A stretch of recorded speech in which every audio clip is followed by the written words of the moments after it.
I was soaked from head to toe. My stepson's friend saw everything and did this to surprise me. Sometimes the most unsettling moments come quietly, without warning, and at first they may feel like nothing at all, just a glance, a passing word, a simple touch of the hand. But soon they start to slip into your thoughts, uninvited, lingering like a soft breath of air in a still room.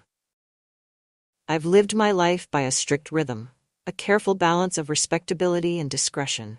I was once a woman of passion, but I set those wild urges aside long ago, letting them collect like dust on a high shelf. But that afternoon, as the rain fell and my clothes clung to me, I felt it again, that strange thrill I thought had long since passed me by. I know what you might be thinking. This was a mistake, a foolish lapse in judgment, and yet, sometimes, even the smallest gesture, a moment of unexpected tenderness, can be enough to shake the very foundation of a life. This is the story of one such moment and the path it led me down. Whether it was right or wrong, I leave that to you. I met Ezra Langford on an ordinary spring day, when the light was soft and dappled, filtering through the high branches that stretched protectively over our garden. I had been out there since early morning, tending to my roses, oblivious to the clouds gathering above.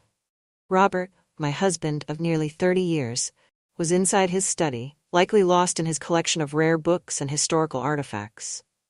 Though he was often busy with his pursuits, I didn't mind the solitude.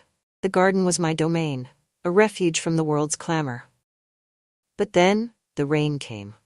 It started as a drizzle, barely enough to dampen the soil, but in minutes it turned into a downpour, the kind of sudden, insistent rain that only spring brings. By the time I thought to gather my things and head inside, I was soaked through, my clothes clinging to me in a way that was both uncomfortable and strangely freeing. Laughing to myself, I pulled my scarf around my shoulders and started toward the house, shaking my head at my own foolishness. That's when I saw him. Ezra. Standing just inside the garden gate, his gaze fixed on me with an expression I couldn't quite read. I knew Ezra, of course. He was Nathan's closest friend, a young man of 24 with a quick mind and a keen interest in environmental science. He and Nathan had been inseparable since university, and though I had never spent much time with him alone, I had always appreciated his polite, easy manner. But in that moment, something shifted. The way he looked at me, it wasn't the friendly, respectful gaze of a young man toward his friend's stepmother. His eyes were filled with a kind of awe, a silent, unspoken reverence that made my cheeks flush despite the cool rain. I knew I should turn away, brush it off with a laugh, but instead, I found myself rooted to the spot, held there by the intensity of his gaze.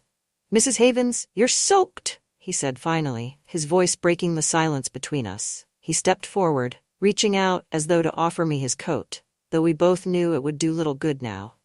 "Lenore," I corrected him, my voice softer than I intended. "Please, call me Lenore." He nodded, a faint smile touching his lips as he met my gaze again. For a moment I felt something flutter in my chest, a sensation I hadn't felt in years. It was exhilarating and frightening all at once, a reminder of a part of myself I had long since set aside. In that moment, under the weight of his gaze, I felt seen. The rain continued to fall around us, soaking the earth and blurring the lines between past and present, propriety and impulse. We stood there in silence, neither of us moving, as though the world had narrowed to just this one moment, this one inexplicable connection. When I finally broke the gaze and turned to head inside, I felt a strange mixture of relief and disappointment. It was a harmless encounter, I told myself, nothing more than an accident of timing and weather. And yet, as I slipped inside and changed into dry clothes, I couldn't shake the image of his face, the way he had looked at me, as though I were someone to be cherished, to be admired. That night, as I lay beside Robert, my mind wandered back to the garden, to the rain-soaked earth and the thrill that had coursed through me like a bolt of lightning. I knew it was foolish, a passing whim, but I also knew that something had been set in motion, something I couldn't quite name or control. Over the next several days, I found myself looking for Ezra, searching for some pretense to be in his presence again.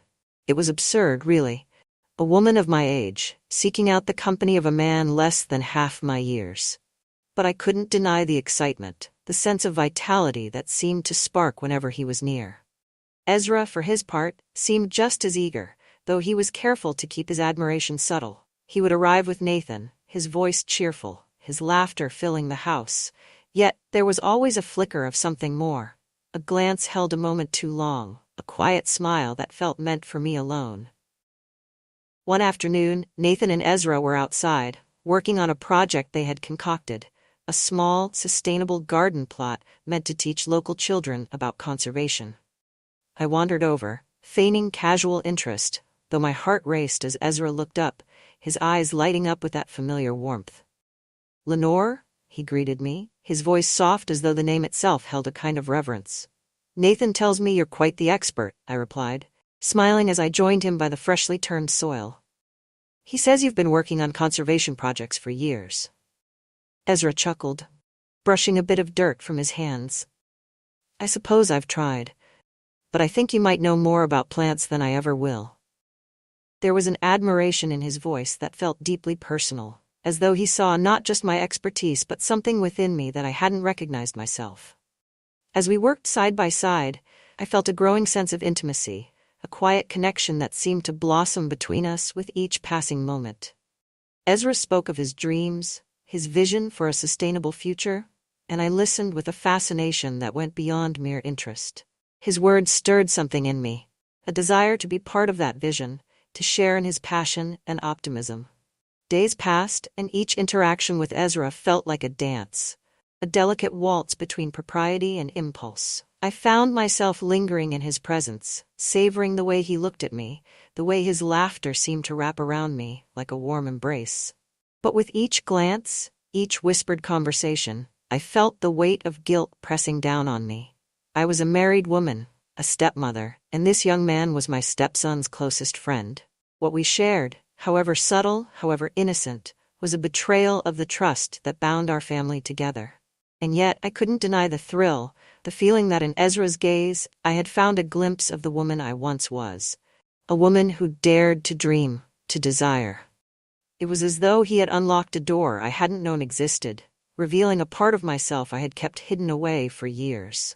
The rain continued to fall as I headed inside, leaving muddy footprints on the kitchen floor. I made my way up the stairs, my clothes heavy and clinging to me as I passed by Robert's study. He didn't notice me. His door was closed, the faint sound of classical music filtering through the walls. It was a familiar image, one that I'd grown used to over the years. I felt a twinge of something I couldn't quite name. A loneliness that seemed sharper now, as though brought into focus by Ezra's lingering gaze. I changed out of my wet clothes, slipping into a thick wool sweater and jeans. I pulled my hair back, brushed away the remnants of the rain, and paused, looking at myself in the mirror. My reflection looked back at me, familiar yet different. An older woman, certainly, but with something new in her eyes. Something that hadn't been there before. I tried to brush it off as a foolish notion, a passing fancy. But as I went back downstairs, I found myself glancing toward the garden, half hoping, half dreading that I might see him again. But of course, he was gone. He'd left with Nathan shortly after the rain started, and by now, they were probably halfway back to the city. The house felt too quiet that night, the emptiness pressing in around me as I prepared dinner. Robert came downstairs eventually, his nose still buried in a history text, and offered a quick kiss on the cheek before disappearing into the dining room. I watched him go, feeling a pang of guilt mixed with something else, an ache that I hadn't allowed myself to acknowledge before. We ate in near silence, the clinking of silverware the only sound between us. I wanted to tell him about the rain, about how silly I'd felt standing there soaked through in the garden. I wanted to tell him about Ezra, about the warmth in his gaze and the kindness he'd shown me. But the words wouldn't come. I simply smiled and nodded as Robert discussed the latest findings in his research, letting his words wash over me without truly listening. That night, as I lay in bed, I found myself thinking of Ezra again. I remembered the way he had looked at me, his eyes full of admiration, and something deeper. Something that had stirred a long-buried part of me. It was foolish, I told myself. Nothing more than a fleeting moment of attention. But even as I closed my eyes, his face lingered in my thoughts, his voice echoing softly in the back of my mind. The days passed slowly, each one blending into the next, as the memory of that rainy afternoon lingered like a soft shadow over my thoughts. I tried to shake it, to push it aside, but every time I ventured out into the garden, I found myself glancing toward the gate, half expecting to see him there, his face lit with that quiet smile. It was nearly a week later when I saw him again. Nathan had invited him over for dinner, and I found myself fussing over the preparations more than usual, carefully arranging the table and selecting a bottle of wine that I knew Ezra would appreciate. It was silly, really, the way my hands trembled as I set out the plates, the anticipation that fluttered in my chest like the wings of a trapped bird. When they arrived, I greeted them with a practiced smile, careful to keep my gaze steady as Ezra stepped through the door. He looked at me with that same warmth, his eyes meeting mine for a moment longer than necessary before he turned to Nathan, helping him with the bags he carried. Dinner was a quiet affair, punctuated by Nathan's stories from work and the occasional laugh from Ezra. But beneath the surface, there was a tension, a subtle current that I was certain only I could feel. Each time I looked up, I found Ezra's gaze lingering on me, his smile soft and knowing, as though he could see straight through the walls I had built around myself. After dinner, Robert excused himself, retreating to his study with the promise of just one more chapter, and Nathan stepped outside to take a phone call, leaving Ezra and me alone in the dimly lit dining room. The silence stretched between us, heavy and charged, until he broke it with a quiet laugh. "Lenore," he said, his voice low and filled with something I couldn't quite place. "I've missed this place. It feels like home here." I smiled, my heart racing as I met his gaze. "You're always welcome here, Ezra. You know that." He nodded, his eyes searching mine as though he were looking for something hidden beneath the surface. "I just wanted to say thank you for everything. You've always made me feel welcome here, even when I felt out of place." There was a softness in his voice, a vulnerability that made me ache to reach out, to bridge the space between us. But I kept my hands folded in my lap, my voice steady as I replied, "You're a friend, Ezra, and I'm glad you feel at home here." He smiled, but there was a sadness in his eyes, a quiet longing that mirrored my own. For a moment, I wondered what might happen if I reached out, if I let myself give in to the pull that drew me to him. But the thought was gone as quickly as it came, replaced by the familiar weight of responsibility and restraint. Nathan returned then, his voice breaking the silence as he stepped back into the room. Ezra's gaze shifted, the warmth fading as he turned to greet his friend. But as they said their goodbyes and I watched them walk out the door, I felt a strange sense of loss, a longing that I hadn't felt in years. The weeks that followed were a blur of quiet moments and stolen glances, each one adding to the tension that simmered beneath the surface. Ezra began to visit more frequently, often stopping by under the pretense of helping Nathan with his projects, but it was clear that his visits were as much for me as they were for his friend. We developed a routine, a careful dance of words and gestures that kept our connection hidden from prying eyes. He would arrive in the late afternoon, joining me in the garden or the kitchen, his laughter filling the quiet spaces of the house. We spoke of simple things, plants, books, the weather, but beneath each word was a current of unspoken emotion, a warmth that I couldn't ignore. One afternoon, as we worked side by side in the garden, he reached over, his hand brushing mine as he passed me a pair of pruning shears. The touch was brief, barely more than a graze, but it sent a shiver through me, my heart racing as I looked up to find him watching me with that same soft gaze. "Lenore," he said, his voice barely above a whisper, I don't know how to say this without sounding foolish, but I think about you, all the time." I froze, the words hanging between us like a fragile thread, ready to snap at any moment. I wanted to tell him to stop, to remind him of the impossibility of what he was suggesting. But the truth was, I thought about him too, more than I cared to admit. "Ezra," I began, my voice trembling as I struggled to find the right words. Whatever this is, it can't happen, you know that." He nodded, his expression solemn as he took a step back, his gaze never leaving mine. "I know, but it doesn't change how I feel." I looked away, my heart heavy with the weight of his confession. This was madness, a foolish, reckless impulse that could only end in heartbreak. And yet, as I stood there, surrounded by the flowers I had tended for years, I felt a strange sense of peace, a certainty that for once, I was exactly where I was meant to be. That night, as I lay in bed, I thought of him, his words echoing in my mind like a soft refrain. I knew it was wrong, that I was playing with fire, but I couldn't bring myself to let go. For the first time in years, I felt alive, as though I were waking from a long, dreamless sleep. Days turned into weeks, each one bringing with it a new layer of tension, a fresh sense of longing that seemed to grow with every stolen glance, every accidental touch. I found myself waiting for the moments I'd see him, even if it was only for a few minutes, my heart leaping at the sound of his voice, the sight of his easy smile. It was foolish, I knew that. But I couldn't shake the feeling that Ezra had awakened something in me, something I'd forgotten I had. One evening, I was in the garden alone, pruning the last of the autumn roses. The air was cool, crisp, carrying with it the first hints of winter, and the sky was already fading to dusk. I was so lost in my thoughts that I didn't hear him approach. "Lenore," he said softly, his voice breaking the silence. I looked up, startled, to find him standing there, his hands tucked into his jacket pockets, his expression unreadable. "Ezra," I murmured, my voice catching. "I didn't know you were coming by." "I needed to see you," he replied, taking a step closer. I haven't been able to stop thinking about you." I felt my breath catch, a shiver running down my spine as his words sank in. He was so close now, close enough that I could see the way his eyes darkened, the warmth in his gaze that seemed to pull me in, making me forget everything else. "Ezra, this isn't right," I whispered, though even as I said it, I knew I didn't believe it. He reached out, his hand brushing against mine, and I felt a rush of warmth, a sense of inevitability that I couldn't ignore. "Then tell me to go," he said, his voice low, his gaze intense. "Tell me you don't feel the same way, and I'll walk away right now."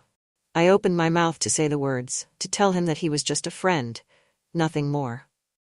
But I couldn't. The truth was, I did feel the same way, perhaps more than he could ever know. Instead, I reached for him, my hand trembling, as I brushed my fingers against his cheek.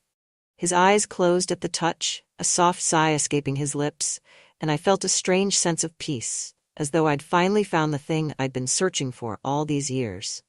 In that moment, it didn't matter that he was half my age, that I was married, that this was a path that could only lead to heartbreak.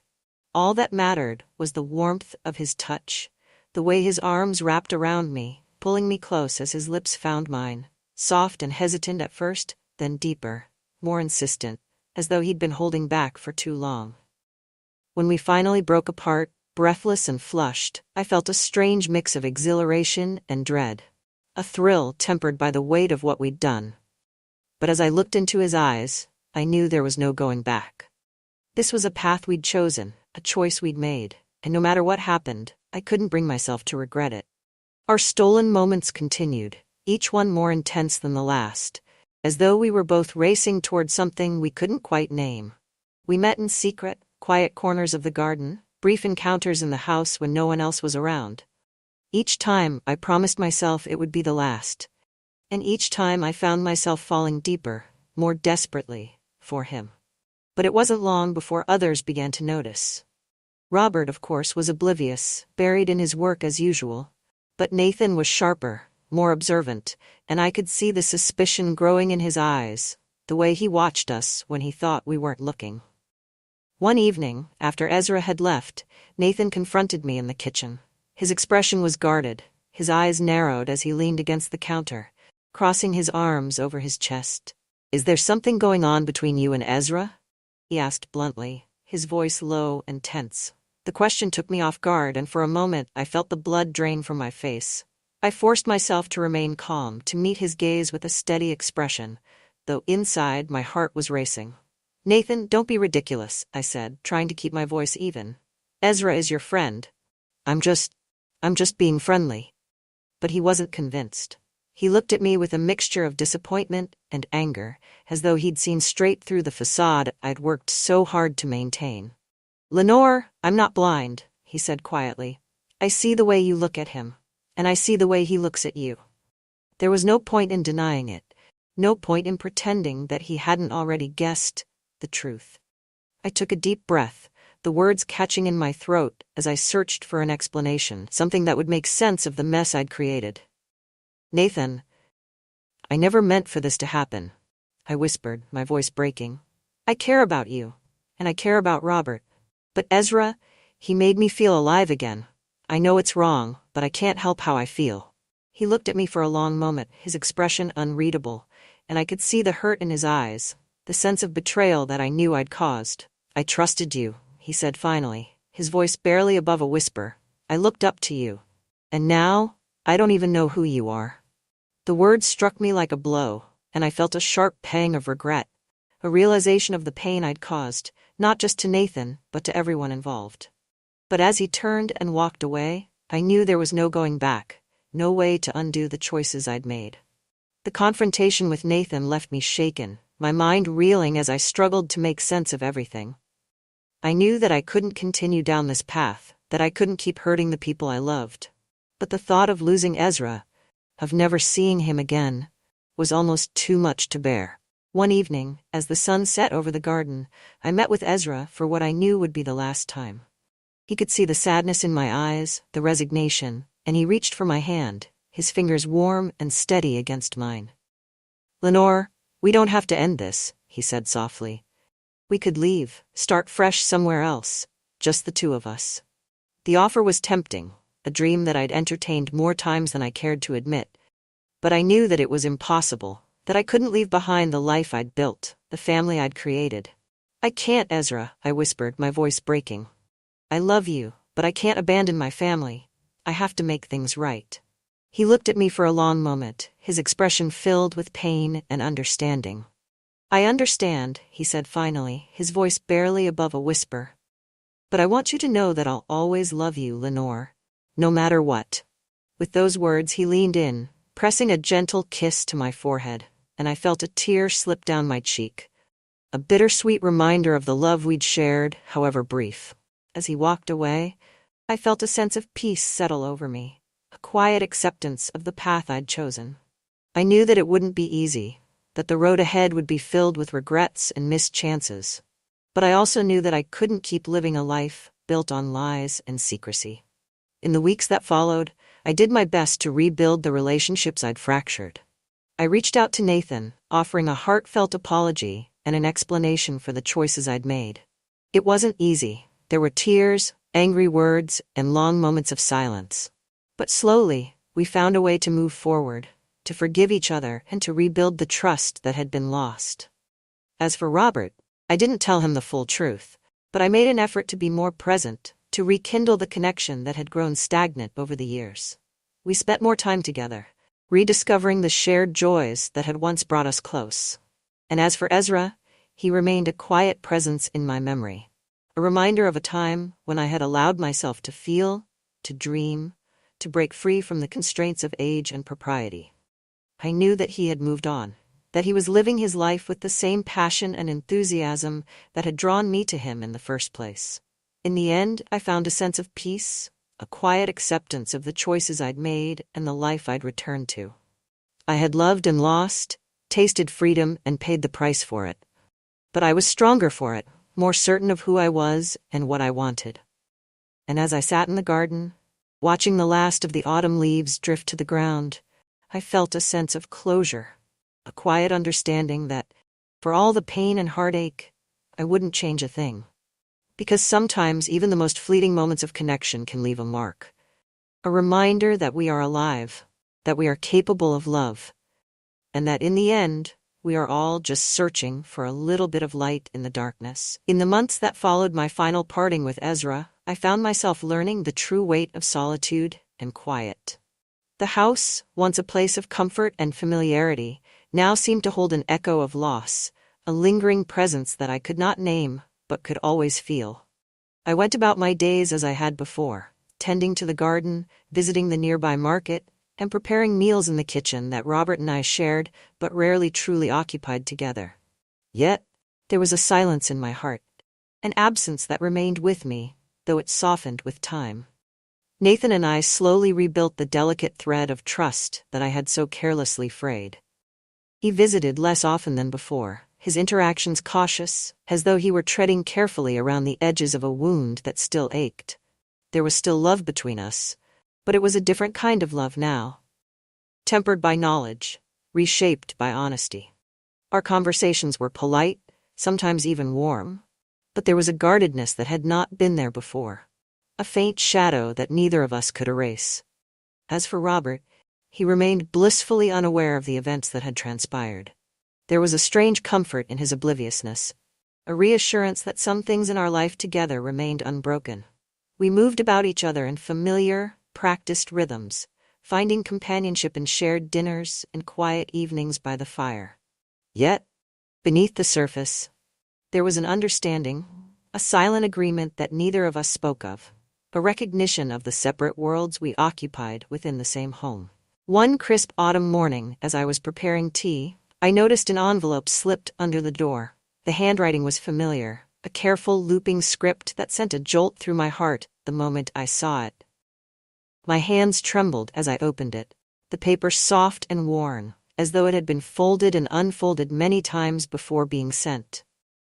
Lenore, I don't know if this letter will reach you or if you'll even want to read it, but I felt I owed it to both of us to write, to put into words the things I couldn't say when we last met. You showed me a kindness that I didn't know I needed, a warmth that reminded me of what it means to truly feel alive. I know that what we shared was fleeting, that it could never last, but it was real to me, Lenore. I wanted you to know that you will always hold a place in my heart, even if we never meet again. Take care of yourself, and know that wherever I go, I carry a part of you with me. Yours, Ezra. Sat there for a long time, the letter resting in my lap, my fingers tracing the edges, as though I could somehow hold on to the warmth of his words. It was a bittersweet reminder, a final goodbye that brought with it a strange sense of peace. I folded the letter carefully and placed it in a small box in my room, alongside other mementos from my life. Photos, old letters, pieces of a world that had shaped me into who I was. As winter settled over the estate, blanketing the garden in frost and stillness, I found myself coming to terms with the choices I had made and the life I had returned to. The affair with Ezra had left its mark on me, a scar that would always be there, faint but undeniable. Yet, I did not regret it. It had been a chapter in my life that reminded me of my own humanity, my own capacity to love and be loved, even if it was not in the way I had always imagined. One evening, as I sat by the fire, I reached for Robert's hand, intertwining my fingers with his, in a gesture that felt both familiar and new. He looked up, surprised, his eyes meeting mine with a warmth that I hadn't noticed before. We sat in silence, our hands clasped, and I felt a gentle, quiet kind of love. A love that had weathered years of routine and distance, but had remained constant through it all. There was no grand reconciliation, no sudden change in the fabric of our marriage. But in that moment, I felt a renewed sense of commitment, a willingness to be present in this life we had built together, flaws and all. I knew that our relationship would never be perfect, that there would always be parts of myself that longed for something different, something freer. But I also knew that I was exactly where I was meant to be, and that, in its own way, was enough.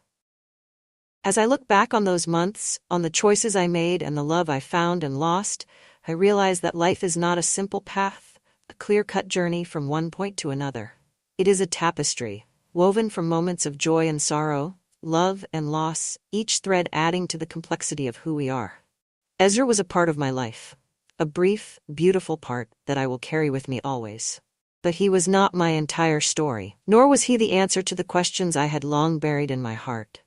He was a reminder that love can be found in unexpected places, that sometimes we must step outside the bounds of what is expected in order to truly see ourselves. And so, I live each day with a quiet sense of acceptance, a peace that comes from knowing that I have loved and been loved, that I have allowed myself to feel deeply, even if it meant facing heartache. The garden continues to grow, each season bringing new life, new blossoms that remind me of the cycle of beginnings and endings.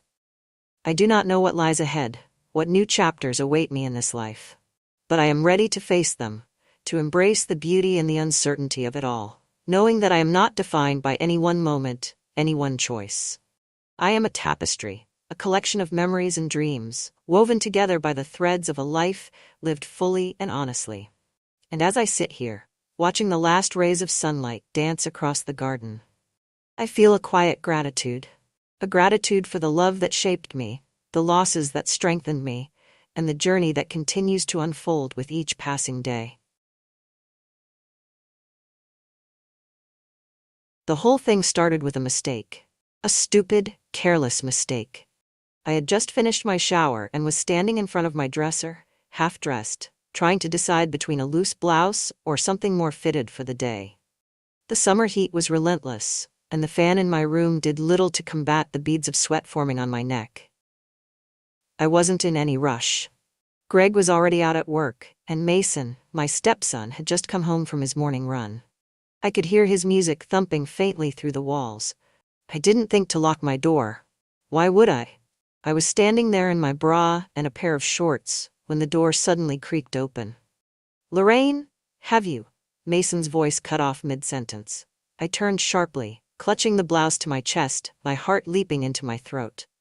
He stood frozen in the doorway, his face turning a shade of red I'd never seen before. His shirt was soaked with sweat, clinging to his chest, and his hair was damp, sticking to his forehead. For a moment, neither of us moved. "Mason," I managed to choke out, breaking the silence. "Sorry," he stammered, his voice cracking slightly. "I didn't know." Before I could say anything, he bolted, shutting the door behind him with a hurried apology. I stood there for a moment, stunned, clutching the blouse like it could somehow shield me from the embarrassment that had just unfolded. But it wasn't just embarrassment that made my cheeks burn. It was something else, something I didn't want to admit to myself. I caught my reflection in the mirror, my hair still damp from the shower, the faint blush spreading down my neck. And then I thought about the way Mason had looked at me, just for a split second, his eyes lingering longer than they should have before he turned and ran. It wasn't just shock on his face. I told myself I was imagining things, that it didn't mean anything. But even as I tried to brush it off, my pulse refused to settle. That moment should have been the end of it. But deep down, I think I already knew it wasn't. I couldn't stop thinking about it. The way Mason froze in the doorway, his wide eyes locked on me for a fraction of a second too long. The way he muttered his apology and fled like a kid caught doing something he shouldn't. That kind of awkwardness was normal, expected even. But there was something else beneath it, something I couldn't put my finger on. I tried to brush it off as nothing. Accidents happen, and it wasn't like I'd never been walked in on before. But this time, it stuck with me. The memory replayed in my mind later that day as I folded laundry, as I prepared dinner, even as I lay in bed with Greg snoring beside me. Mason had been living with us again for a few months now. He graduated from college and was in that strange limbo between school and the real world. He hadn't landed a full-time job yet, but Greg insisted it was only a matter of time. Mason was bright, resourceful, and charming in a way that came effortlessly to him. I'd always liked Mason. He was polite and easygoing, never the type to cause trouble. But ever since he moved back in, I'd started noticing things I hadn't before. How much taller he'd gotten, how his once boyish frame had filled out with muscle. His confident demeanor had shifted too, taking on a quieter, more self-assured edge that was hard to ignore. And now I couldn't unsee it. That brief flash of something in his eyes when he'd looked at me in my bra, something I refused to name. The days that followed were a minefield of awkwardness. Mason avoided me at first, keeping his distance and barely making eye contact. At dinner, he'd mumble short answers to my questions before retreating to his room. Greg, of course, didn't notice a thing. He never did. My husband was always too preoccupied with work to pay much attention to the subtleties of what went on in our house. One afternoon, I found myself alone in the kitchen, chopping vegetables for dinner. Mason walked in, his usual headphones draped around his neck, his hair still damp from a shower. "Need any help?" he asked, his voice casual but careful, like he was testing the waters. I glanced at him, startled by the sudden offer. "Sure, if you want to peel these carrots," I said, gesturing to the cutting board. He stepped closer, his presence filling the small kitchen in a way that felt almost too big. For a moment, it was just the sound of the knife on the cutting board and the faint hum of the refrigerator. I'm sorry about the other day, Mason said abruptly, breaking the silence. I froze mid-chop, my breath catching in my throat. It's fine, I said quickly, hoping to shut the conversation down. I didn't mean to. You know, he continued, his cheeks flushing, I should have knocked. I forced a laugh, trying to keep my tone light. It's no big deal, these things happen. He nodded, but the tension lingered, hanging in the air between us like an unspoken secret. As the weeks went on, the awkwardness began to fade, replaced by something else, something I couldn't quite define. Mason started spending more time around me, helping with chores, joining me in the living room to watch TV, even offering to pick up groceries when Greg was too busy. It wasn't just his presence that changed, it was the way he looked at me. His glances lingered longer than they should have, his compliments felt more pointed. That color looks nice on you, he said one evening as I was setting the table for dinner. I paused, startled. It was such a simple comment, but the way he said it made my pulse quicken. Thank you, I said, keeping my tone neutral. He didn't say anything else, just smiled and carried on like it was nothing. But my heart was racing, and I hated how much I liked it. One evening, Greg announced he'd be out late for a work meeting. He left after dinner, giving me and Mason the run of the house. I was in the living room folding laundry when Mason wandered in, holding a bowl of popcorn. Mind if I join you? He asked, gesturing to the couch. Sure, I said, trying to sound casual. He plopped down next to me, close enough that our shoulders almost touched. He flipped through the channels until he landed on a movie, some action flick I wasn't paying attention to. At first, I focused on the laundry, folding each piece meticulously to keep my hands busy. But as the movie went on, I became hyper-aware of Mason's proximity. The warmth of his body next to mine, the faint scent of his cologne. Halfway through the movie, my hand accidentally brushed against his as I reached for the remote. I pulled back quickly, muttering an apology. It's fine, he said, his voice soft. When I glanced at him, his eyes were already on me, studying my face like he was searching for something. My breath hitched, and for a moment the room felt too small, the air too heavy. I should have said something, done something to break the tension. But instead, I just sat there, my heart pounding, waiting to see what he would do next. Later that night, as I lay in bed, I couldn't shake the feeling that things were changing. Slowly, subtly, but undeniably. Mason wasn't a boy anymore, and I wasn't just his stepmother. I told myself it was nothing, that I was imagining things, but deep down, I knew better. This was just the beginning. I remember the exact moment things tipped past the point of no return. It was a Saturday evening, and Greg had left for an overnight work trip. The house felt unusually quiet without the background noise of his gruff voice or the television blaring one of his detective shows.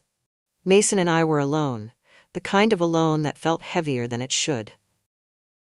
I'd spent most of the day cleaning, keeping myself busy to drown out the thoughts that had started creeping into my mind more often than I'd like to admit. Thoughts about Mason. About the way his presence lingered in a room even after he'd left. About the way his eyes seemed to hold mine a little too long, as if daring me to acknowledge what was happening between us. That evening, he knocked on my bedroom door. A polite tap, like he was asking permission. I wasn't dressed for company, just wearing an old tank top and a pair of loose shorts. But when I opened the door, Mason didn't seem to care. "Do you need help with anything?" he asked, his voice calm, almost too casual. I hesitated. I was about to organize the attic. It's a mess up there. "Let me help," he offered, already moving past me into the hallway. The attic was hot and cramped, the kind of place you avoided unless absolutely necessary. Mason followed me up the narrow staircase, a flashlight in his hand. "Careful," he said, placing a hand on my waist as I climbed the last step. The touch was brief but enough to send a shiver through me. I tried to focus on the task at hand, sorting through boxes of old Christmas decorations and forgotten keepsakes, but Mason was always close, too close. Every time I moved, he was there, steadying me, brushing against me, his presence a constant reminder of how thin the line between us had become. At one point, I was balancing precariously on a stool, trying to reach a box on the top shelf. Mason stood behind me, his hands hovering near my waist like he was ready to catch me if I fell. "You're going to hurt yourself," he said, his voice low. "I've got it," I replied, but my voice lacked conviction. He reached up, his chest brushing against my back as he grabbed the box for me. The heat of his body against mine made my breath hitch, and for a moment, I couldn't move. When I turned to face him, he was still standing too close, his eyes locked on mine. "Thanks," I murmured, my voice barely audible. He didn't step back. Instead, his gaze dropped to my lips, lingering there for a moment that felt like an eternity. "You're welcome," he said, his voice soft. Neither of us moved. The air between us was thick, charged with an unspoken tension that had been building for weeks. I knew I should have stepped away, broken the moment before it spiraled into something we couldn't take back. But I didn't. When his hand brushed against mine, I didn't pull away. When he leaned in, his breath warm against my cheek, I didn't stop him. And when his lips finally met mine, I kissed him back. The kiss was tentative at first, like he was waiting for me to change my mind. But when I didn't, he deepened it, his hands moving to my waist, pulling me closer. My back pressed against the shelves, the forgotten boxes around us fading into the background. Every rational thought screamed at me to stop, to push him away and pretend this never happened. But his lips, his hands, the way he held me like I was something he'd been aching for, it drowned out everything else. I don't know how long we stood there, tangled together in the attic. When we finally broke apart, both of us were breathing hard, our foreheads resting against each other. "We can't," I whispered, but even as I said it, I knew it was a lie. "Yes, we can," he replied, his voice steady, certain. His hands lingered on my hips, his thumbs brushing against my skin. I should have said something, anything to end it, but instead, I let him kiss me again. That night, after the attic, we sat on the couch in the living room. Neither of us mentioned what had happened, but the space between us felt different, charged. We started watching a movie, though I couldn't tell you what it was. My mind was elsewhere, still replaying the way his lips had felt against mine, the way his hands had held me like he never wanted to let go. Halfway through the movie, Mason shifted closer. His hand brushed against mine, lingering just long enough to send my pulse racing. I didn't pull away. He turned to look at me, his expression unreadable. "Are you okay?" he asked softly. I nodded, though my heart was pounding. "Yeah." But I wasn't okay. I was drowning in a sea of emotions I couldn't name. Desire, guilt, exhilaration, fear. And Mason was the lifeline I couldn't let go of, even if it meant being pulled under. He reached for my hand, his fingers intertwining with mine. It was such a simple gesture, but it felt monumental, like crossing a bridge that would burn behind us the moment we stepped off. I turned to face him, my breath catching as his eyes met mine. For a moment, neither of us moved. Then, slowly, he leaned in, his lips brushing against mine with a softness that made my chest ache. The kiss deepened, and before I knew it, I was lying back on the couch, his body pressing against mine. His hand slid under my shirt, exploring, discovering, igniting something in me that I hadn't felt in years. I didn't think about Greg. I didn't think about the consequences or the inevitable fallout. All I could think about was Mason. The way he made me feel. The way he looked at me like I was the only thing that mattered.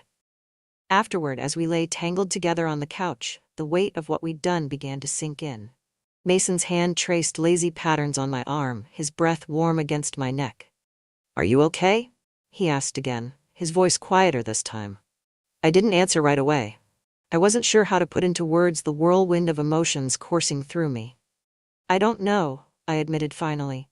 He shifted so he could look at me, his expression soft but serious. "I don't regret it," he said. "Not for a second." His words sent a thrill through me, but they also scared me. Because as much as I didn't want to admit it, I didn't regret it either. But I knew this was only the beginning. We'd crossed a line, and there was no going back now. If the first kiss was crossing the line, then everything that came after was tearing it to shreds. Mason and I couldn't stop. What started in the attic, then spilled over to the couch, didn't end there. It became a routine, stolen moments, hushed whispers, and glances that lingered just a little too long. There was no going back, and honestly, neither of us wanted to. The guilt should have been unbearable. But every time I felt its claws digging in, Mason's touch would erase it. He made me feel alive in a way I hadn't in years. A week after that first night, Greg was out late again. some union meeting that would drag on until well past midnight. I was in the kitchen preparing dinner when Mason walked in, his hair damp from a shower, wearing a plain white t-shirt and sweatpants. The simplicity of his appearance caught me off guard. There was nothing particularly suggestive about it, yet my heart raced at the sight of him. "You're cooking again?" he asked, leaning against the counter with a smile that was entirely too charming. "Greg expects dinner on the table whether he's here or not," I said with a shrug, stirring the pot on the stove. Mason moved closer, his hand brushing mine as he reached for a glass of water. The small, intentional touch sent a jolt through me. "Let me help," he said, standing so close behind me that I could feel the heat radiating off his body. "It's just spaghetti," I said, my voice a little too breathy. "I know," he murmured, his lips brushing against the shell of my ear. I turned, my resolve already crumbling, and found myself face to face with him. His eyes were dark, filled with something that made my knees weak. "We can't keep doing this," I whispered, even as I leaned into him. "You don't mean that," he said, his voice low and confident. He was right. I didn't. From that night on, our affair escalated.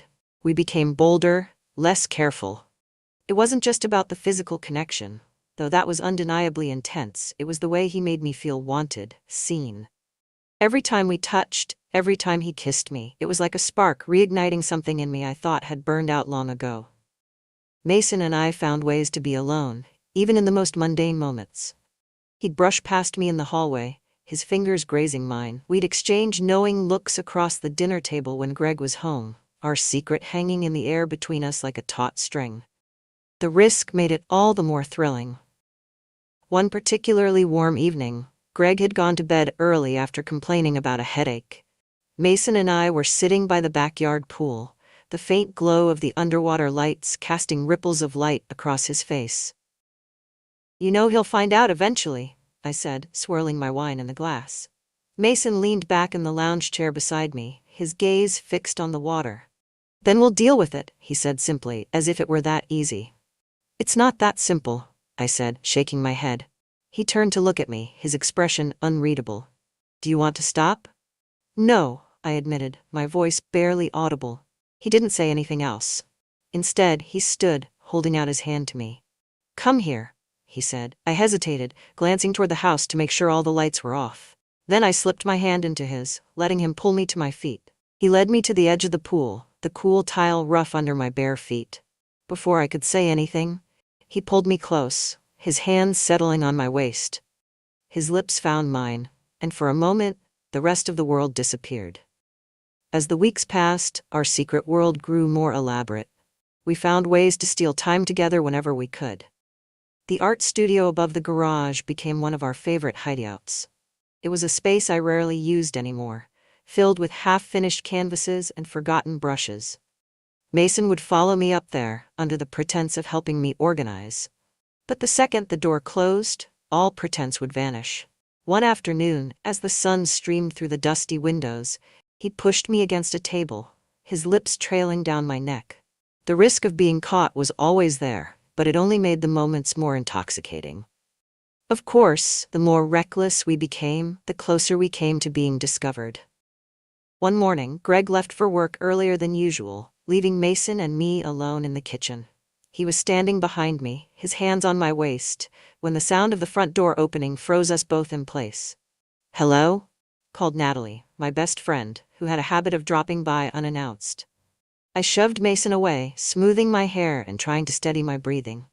He quickly retreated to his room as Natalie stepped into the kitchen, her sharp eyes scanning the space. "Is everything okay?" she asked, her tone light but probing. "Of course," I said, forcing a smile. "I didn't hear you come in." She didn't say anything, but the way she looked at me made my stomach twist. Then there was Adam, Mason's college friend. He showed up one evening while Greg was out, claiming he wanted to catch up. Mason and I were in the living room when Adam arrived, and I saw the flicker of recognition in his eyes as he looked at us. "You two seem close," he said casually, his tone laced with something I couldn't quite place. "Just keeping him out of trouble," I replied, my smile tight. Adam didn't stay long, but his presence lingered like a shadow. Later, when Mason and I were alone, I asked him if Adam suspected anything. He doesn't know, Mason said, but the tension in his voice told me otherwise. The final straw came one night when Greg came home earlier than expected. Mason and I were in the art studio, the door locked but the soundproofing non-existent. "Vivienne?" Greg's voice echoed from downstairs, followed by the creak of the stairs. My heart leapt into my throat. Mason and I scrambled apart, frantically straightening our clothes, as the sound of Greg's footsteps grew louder. He stopped outside the door, his shadow visible through the crack beneath it. "What are you doing up there?" he called. "Just organizing some old paintings," I said, my voice trembling. There was a long pause before he finally retreated downstairs. Mason looked at me, his face pale. "We're running out of time," he said quietly. I nodded, my stomach churning. The walls were closing in, and I knew it was only a matter of time before everything came crashing down. I should have known our luck wouldn't last. Secrets like ours never stay buried, and it only takes one crack for the entire facade to crumble. It started with Natalie. She showed up at the house one afternoon while Greg was at work and Mason was out running errands. I let her in, offering her coffee like nothing was wrong, but I could tell something was off. "Lorraine," she said as she sat at the kitchen table, her eyes sharper than usual. "We need to talk." I felt my chest tighten. "About what?" Her lips pressed into a thin line. "About Mason." The air in the room shifted, heavy with implication. I tried to play dumb, laughing nervously as I poured the coffee. "What about Mason?" "Don't insult me," she snapped, her voice low but firm. "I saw the way he looks at you, and I saw the way you look at him. Don't tell me I'm imagining it." My hands trembled as I set the coffee pot down. "Natalie, it's not what you think." "Stop," she said, cutting me off. "I don't want to know the details, but I'm telling you right now, if Greg finds out." She let the sentence hang in the air, her meaning clear. I stared at her, the weight of her words sinking in. She didn't need to threaten me outright. Her silence was a conditional gift, one that could be revoked at any moment. "You have to end it," she said, her tone softening. "Whatever's going on, it's going to destroy you." As if Natalie's warning wasn't enough, Adam made things worse. A few days later, I overheard Mason arguing with someone on the phone in the backyard. His voice was sharp, agitated, and although I couldn't make out every word, one name stood out: mine. Later that night, as we laid together in my bed, I asked him about it. "It's Adam," he admitted reluctantly. "He suspects something." "What does he know?" I whispered, my pulse quickening. "Not much," Mason said, but his face told a different story. "He saw us texting. He's asking questions." I sat up, panic bubbling in my chest. "Mason, this is getting out of control. If Adam says something to Greg—" "He won't," Mason interrupted, his tone firm. "I'll handle it." But his words did little to ease my fears. The tipping point came in the form of an unmarked envelope left in our mailbox. Greg brought it in with the rest of the mail, tossing it onto the kitchen counter without a second thought. I only noticed it later, when I was sorting through the pile. The envelope felt heavier than the others, its contents rigid and ominous. I opened it in the privacy of my bedroom, my hands trembling. Inside were a series of photographs, grainy but unmistakable. Me and Mason. One was from the attic window, another from the backyard pool, and the last, by far the worst, was from the art studio. My heart sank as I stared at the images, my mind racing. There was no note, no explanation, just the damning evidence. But the message was clear. Someone knew. That evening, Greg came home earlier than usual, his face tight with suspicion. "Who the hell is Adam?" he asked, slamming his phone down on the kitchen counter. I froze. "What?" "Adam, he called me," Greg growled. "He said there's something going on in this house, something I need to know about." I opened my mouth to respond, but no words came out. Greg's eyes narrowed. "What aren't you telling me, Lorraine?" Before I could answer, Mason walked into the room, his expression shifting the second he saw Greg's face. "Perfect timing," Greg snapped, turning to Mason. "Maybe you can explain why your friend is calling me, saying my wife's acting suspicious." Mason's jaw tightened, his hands clenching at his sides. "Adam doesn't know what he's talking about." "Doesn't he?" Greg shot back, his voice rising. "Greg, calm down," I said, trying to step between them. "No," Greg barked, his eyes blazing with fury. "I'm not calming down, not until someone tells me what the hell is going on." And then Mason said it. "It's me." The words hung in the air like a bomb that had just detonated. Greg stared at him, his face a mask of disbelief. What the fuck are you talking about? Mason's gaze flicked to me, then back to Greg. It's me. Lorraine and I. Stop, I pleaded, but it was too late. Greg's face contorted with rage as the pieces clicked into place. You've got to be kidding me, he snarled, his voice shaking. The next few seconds were a blur. Greg lunged at Mason, his fist connecting with his jaw. Mason stumbled back, but he didn't stay down. He retaliated, shoving Greg hard enough to send him crashing into the counter. Stop it, I screamed, but neither of them listened. The fight escalated, fists flying, furniture toppling. And then, it happened. Mason shoved Greg again, harder this time. Greg's foot caught on the edge of the rug, and he fell backward, his head striking the corner of the kitchen island with a sickening thud. Everything went still. Dad? Mason's voice broke the silence, trembling with panic. I rushed to Greg's side, my hands shaking as I pressed them against the wound on his head. He was breathing, but barely. Blood pooled beneath him, staining the pristine tile floor. Call 911, I said, my voice cracking. Mason fumbled for his phone, his hands trembling as he dialed. The paramedics arrived minutes later, though it felt like hours. They loaded Greg onto a stretcher, their faces grim as they wheeled him out of the house. Mason and I stood in the kitchen, the weight of what had just happened settling over us like a suffocating fog. This is my fault, Mason said, his voice hollow. No, I said, though the words felt meaningless. We didn't say anything else. There was nothing left to say. The ambulance lights faded down the street, leaving me and Mason standing in the eerie silence of the kitchen. The blood on the floor had started to dry, darkening to a shade that made my stomach churn. I wanted to clean it, to make it disappear, but my legs wouldn't move. Mason sat at the table, his head in his hands, the weight of everything pressing down on him. What happens now? He asked, his voice barely audible. I didn't have an answer.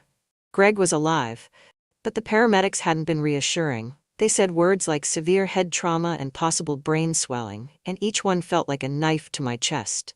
But the worst part wasn't what might happen to Greg, it was what would happen to us.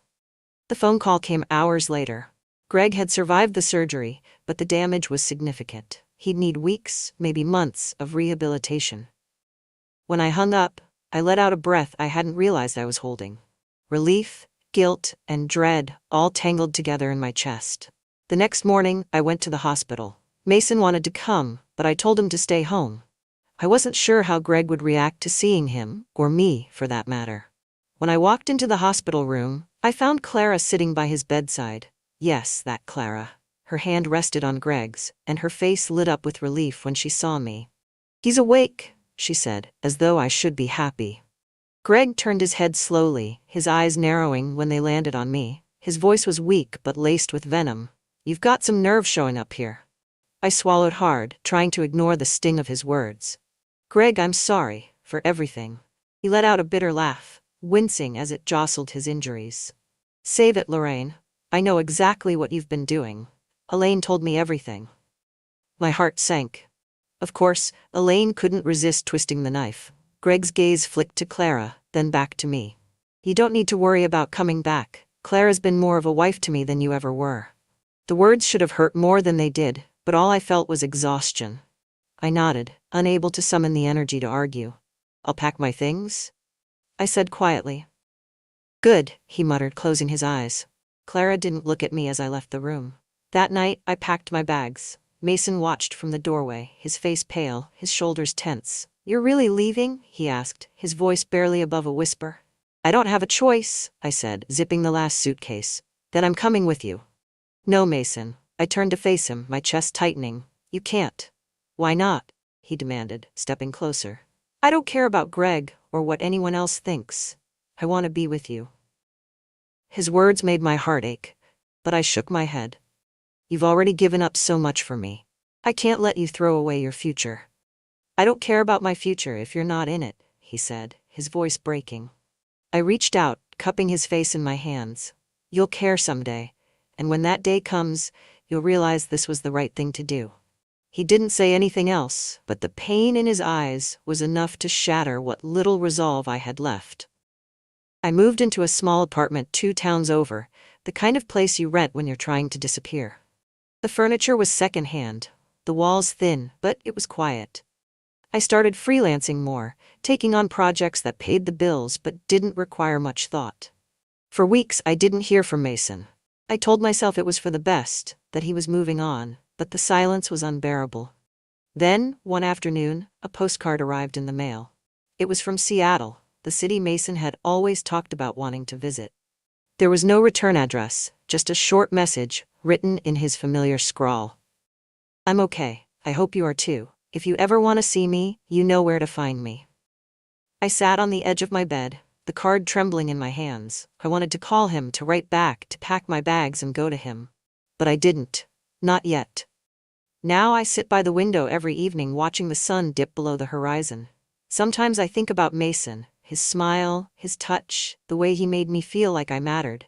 And sometimes I think about the life I left behind, the mistakes I made, the people I hurt. But mostly, I think about the future. Maybe one day I'll pick up the phone. Maybe one day I'll reply to that postcard. But for now, I let the memories live in the quiet spaces of my life, a reminder of the fire we burned too brightly to sustain. And for now, that's enough.